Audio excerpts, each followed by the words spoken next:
Ma'am Mildred. Good afternoon. So you're Mildred Harrison? Yes, I am. So kumusta? Nag-enjoy ba kayo sa Barrio Fiesta in Glasgow? Definitely. Ma'am, kumusta? Ano yung work niyo rito sa Scotland? I work with a company, it's a mortgage broker company. My job is to liaise with the solicitors, the client, to make sure there will be a completion date for their mortgage. Stressful ba siya? Is there any challenge? Oh, definitely there is, because every case is different. So there are straightforward ones that can complete in a week's time. There's also a stressful one that can take months to complete. Excited ako, Ma'am Mildred, kasi nabalitaan ko lahat ng produkto namin from Capsule Coffee and Tea. You have tried it for so many years, yes, right? I do. Bakit MX3? Wherever you go, if you meet Filipino, they always say mangosteen is good for you. Yes. So why not take MX3? It's mangosteen product. And then I just feel, I don't know why, I feel happy if I take MX3. Woman's problem. I always say that, look, I've got MX3 tea here. I can give it to you. There's no specific reason, but I do like MX3. Even if I'm in the Philippines, the first thing I do is go to a shop. Okay, I'm getting MX3. MX3, dito ako bilhin.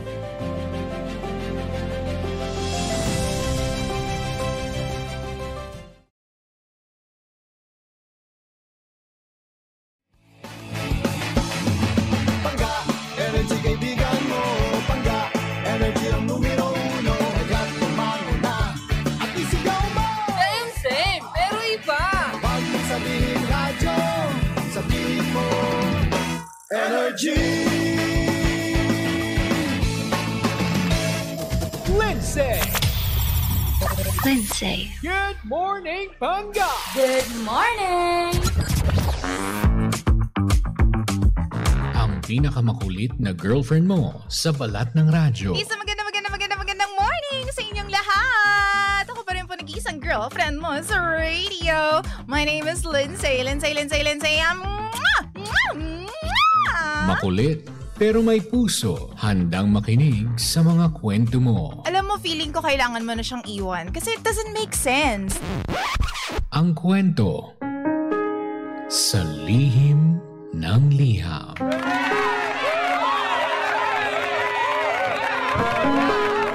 Mahal kong Lindsay. DJ Lindsay, bakit sa kabila ng pagmamahal na binibigay mo, nagagawa ka pa ring lokohin ng tao? Ano pa bang kailangan mong gawin? Ano pa bang kailangan mong ibigay?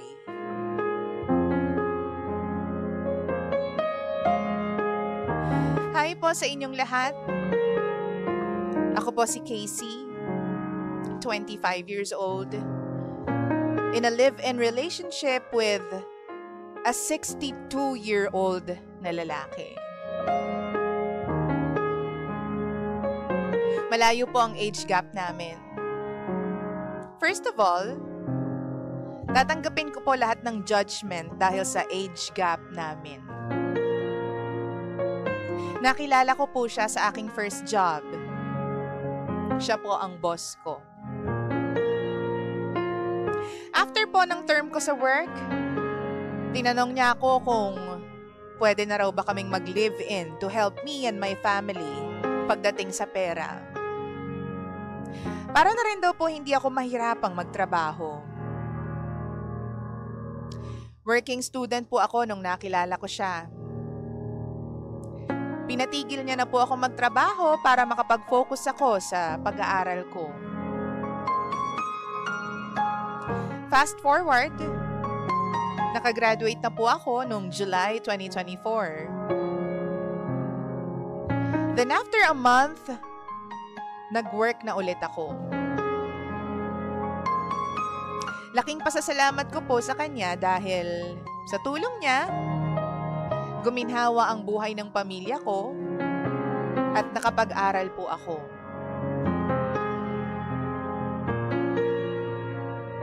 DJ Lindsay, ito pong partner ko ay merong only daughter. Mahal na mahal niya po yung bata. Base po sa mga stories niya at base na rin sa mga litrato na nasa pader ng kondo. Ang kwento niya sa akin, sobrang close nilang mag-ama. Napaka-sweet daw kasi nung bata noon. Pero nung nag-19 years old na po yung bata, around December 2021, ang kwento niya sa akin is bigla na lang siyang umuwi nang wala na yung kanyang pamilya. Iniwan na siya nung mag-ina niya. Pero sinusuportahan niya pa rin po financially yung kanilang anak. Hindi na nga lang sila nag-uusap nung asawa niya. Kahit sa chat, wala na. Kung sakaling may kailangan sabihin, napaka-rare ng sitwasyon na kailangan nilang magkita o mag-usap. Usually, kapag humihingi lang ng extra yung asawa. Maraming beses na raw siyang nag-try na kitain yung mag-ina pero ayaw pumayag ng nanay. Ang sabi, hindi pa raw ready yung mag-ina na muling makita ang kanilang padre de pamilya. DJ Lindsay, kasama ko siya simula nung tinanggap niya ako ng buong buo. Alam ko kung saan yung mga parte ng puso niya na mababaw ang pagmamahal. Alam ko rin kung saan siya matigas pagdating sa mga desisyon sa buhay. Alam mo ba, may time pa na gusto niya nang tapusin yung buhay niya. Siguro dahil sa akala niya iniwan na siya ng lahat. Pero nandun ako. Nandito ako. At simula noon, never ko siyang iniwan. Pero ang pinakamasakit sa lahat, nahuli ko siya na niloloko ako. Hindi lang isang beses. Siguro mga 10 beses na. DJ Lindsay, silent babaero po ang live-in partner ko. Nung kinumpronta ko siya tungkol dito, pinagbuhatan niya ako ng kamay. Tinadyakan niya ako because mas pinili niya yung ibang babae niya. Dahil siya ang bumubuhay sa akin at sa pamilya ko, wala akong ginawa. Tiniis ko lang lahat ng sakit. Makalipas ang 1 buwan, nagsorry naman siya sa akin.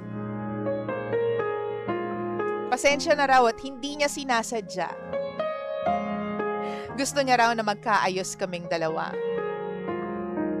I have to admit, medyo baliw ako na nakipagbalikan ako. Inayos ulit namin yung relasyon namin. Pero makalipas muli ang ilang buwan, may ibang babae na naman. Mas maganda, mas bata sa akin. Siguro mga 3-4 na beses, pinalayas niya ako dun sa kondo. Kasi nako-corner ko siya. Nahuhuli ko siya na may ibang babae. Kapag kinukumpronta ko siya, siya pa ang galit. Hanggang ngayon, nakikipag-usap pa rin siya sa ibang babae. Pakiramdam ko, ang tanga-tanga ko. Kasi nandito pa rin ako. Nagsistay pa rin ako kahit hindi naman siya nagbabago. Hindi ko siya binibitawan. Kasi hindi ko naman alam kung paano, kung kailan aalis. Kasi sa totoo lang, Mahal ko siya eh. Ako pa naman yung tipo ng tao na hindi nai-inlove sa kaedad ko. Kasi napakarami ko pong financial responsibilities with my family. Masasabi ko naman na may ibang tao rin na tulad ko. Umaasa sa mga partner nila. Tinitiis ang sakit para sa pamilya nila.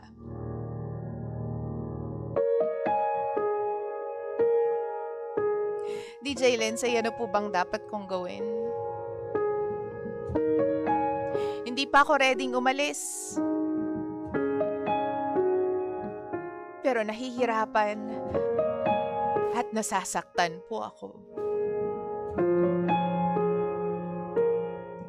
Sana matulungan niyo po ako. Muli, ako si Casey.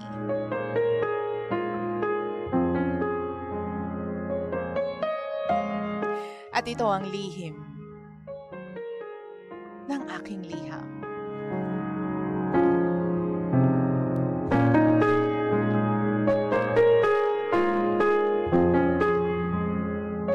Lihim ng liham.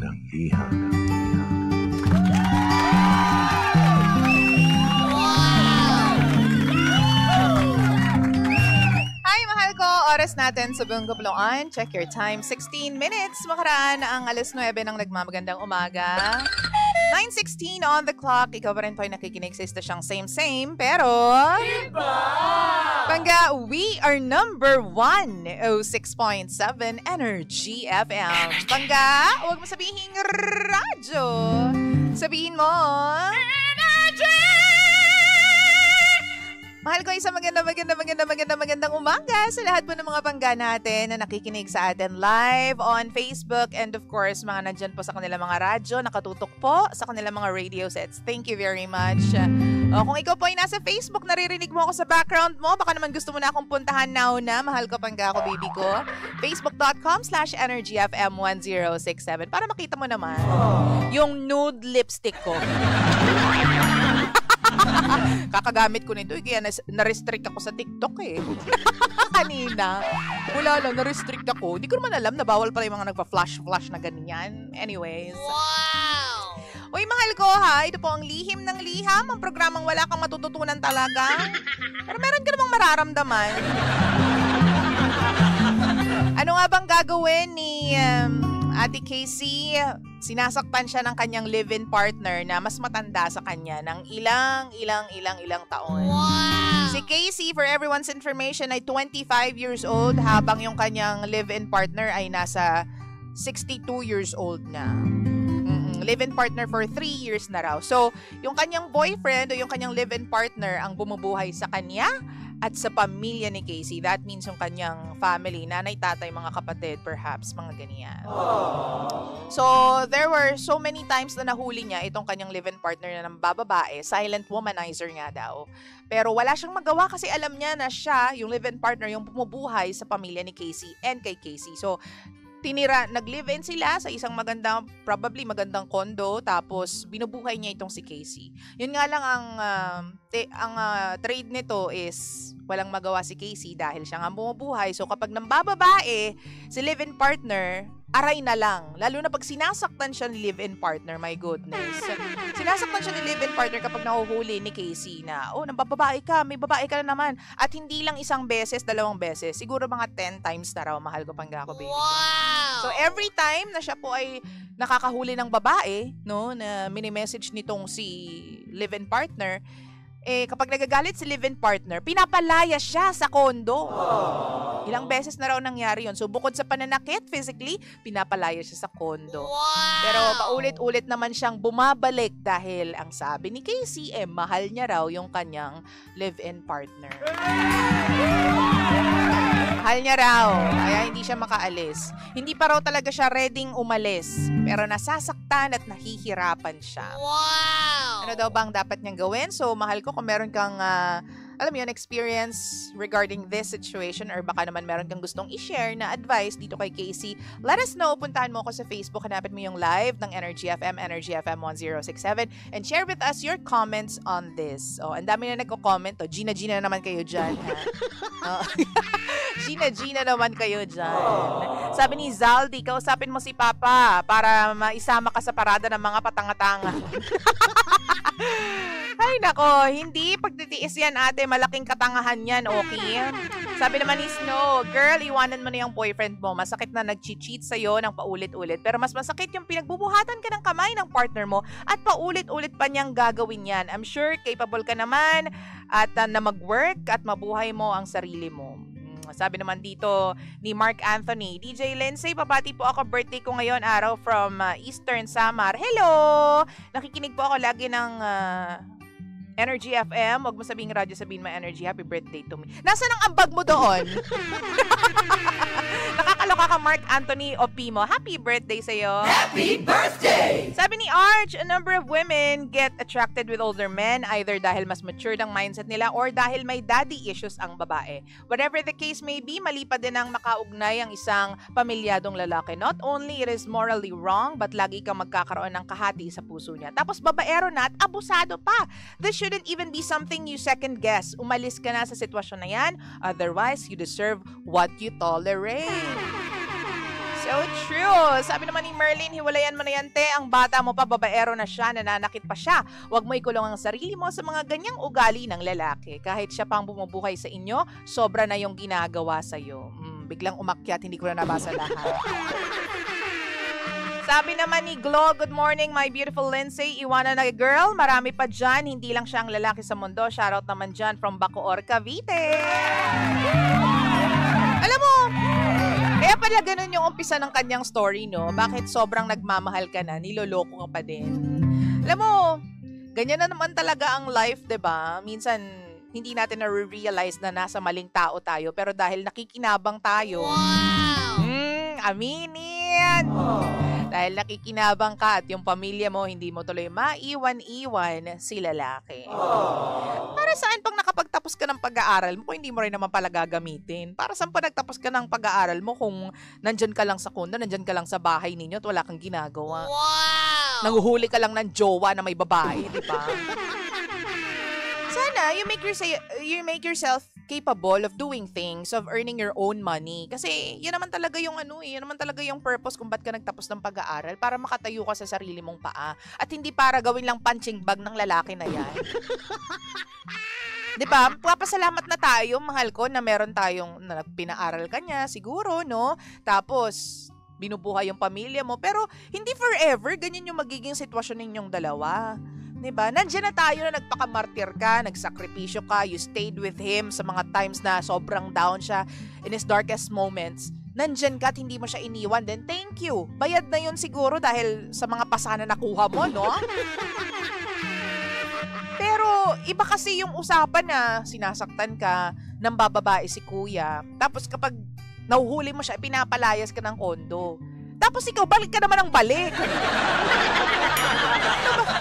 Ano pa ba yung kailangan niyang gawin para tumigil ka at para hindi mo na siya tanggapin? Kasi the fact na lagi mo siyang tinatanggap at pinapabayaan mo lang na bugbugin ka, walang mangyayari. Go lang, okay lang sa kanya.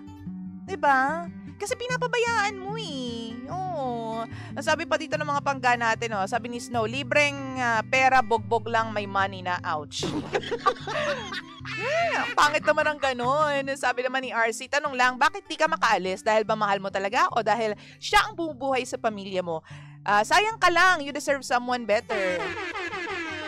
Kaya nga alam mo, no, may mga tao kasi talaga na kapag nakatikim na ng sarap ng konting pera, wala na, doon na sila talagang, alam mo yun, nagpapahinga sa, sabi nga nila, bed of money. Wow! Nakatikim kasi ng easy money. That is why, hindi na sila naghihirap para kumita ng pera. Oh. I don't know your other reasons, Casey, pero naniniwala ako na may pinag-aralan ka, nakagraduate ka, ba't di mo gamitin yan? Diba? Kahit kakarampot yung kitain mo, basta nabubuhay mo yung sarili mo, at hindi ka ginagawang punching bag ng lalaki na yan, umalis ka. Ano pa? Kailangan mong gawin. Nabubuhay mo nga yung pamilya mo, pero in return, anong nangyayari? Yung emotional health mo, 'di ba? Yung physical health mo. Yung mga pasapasa mo ang kapalit. Wow! Hindi naman yata magandang trade-off 'yun. Sabi ni Grace, hindi ka mahal niyan kundi katulong at parausan, kapalit lang ng support sa iyo. Totoo naman, 'di ba? Ang hirap na may mga ganyang pagmamahal ba talaga ang tawag diyan? Komportable lang siya dahil nandyan ka, kahit pa anong gawin niyang pambababae. Hindi mo naman siya mapapaalis dahil hello, kondo niya yan, no? Hindi ka rin naman makaalis dahil binubuhay niya yung pamilya mo. Nandyan ka lang. Para kang puno, hindi ka gumagalaw, be. So, hanggang kailan ka magiging ganyan? Feeling ko kahit anong sabihin namin, hindi ka na makikinig. Kasi may justification eh. Ang sabi mo sa dulo, hindi ko naman kayang iwan yung lalaki na to, pero nahihirapan ka na at napapagod ka na, nasasaktan ka na. So, puro ka lang daing, wala ka namang gagawin, di ba? Iba! Yun lang. Alam mo, wag ka maghintay ng moment kung saan hindi mo na maibabalik ang nakaraan, na pagsisisihan mo na ng malala, tapos kailangan mo nang umalis. Wow! Di ba?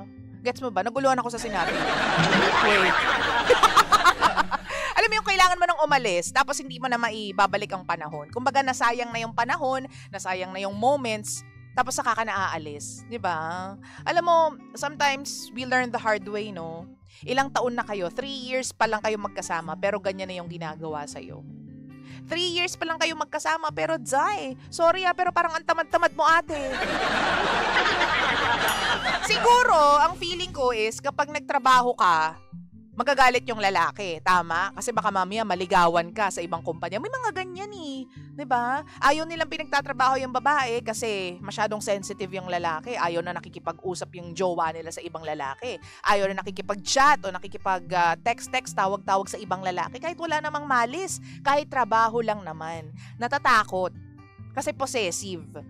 Hindi pagmamahal yun. Diba? Ang pagmamahal does not possess. Hindi ka niya aangkinin. Pero talagang, hindi ko rin alam sa'yo, ate, naguguluhan din ako. Ang dami ng paraan, ang dami ng rason, ang dami ng factors for you to leave that relationship, but still you're staying. Wow! What will it take ba for you to leave? Anong dapat mangyari para iwanan mo yung lalaki na yan? Sabi ni R. Asama, wait mo lang. Mategi, paldo yan. Hoy! Hindi niyo hihintayin mategi. Hindi naman. Pero may point ka dyan. Nakakaloka. Sabi ni Lian, good morning, DJ. Hindi mo siya mahal, kailangan mo lang siya. Which reminds me of a line. Mahal mo ba dahil kailangan mo ko? O kailangan mo ko dahil mahal mo ko? Wow! Sino nagsabi nun? Si Claudine Barreto. Kay Piolo Pascual. Milan. Akala ninyo Tama ba? Tama nyo na lang ako kung mali ako. Huwag naman kayong ano dyan. Sabi ni Merlin, huwag kang tangate, hiwalayan mo na yan. Huwag mo na antayin pa na mamatay ka. Huy! Wow! Hindi ka mamamatay. Thank you so much, Merlin. Salamat din sa pinadala mong sa kanin kahapon. Diba?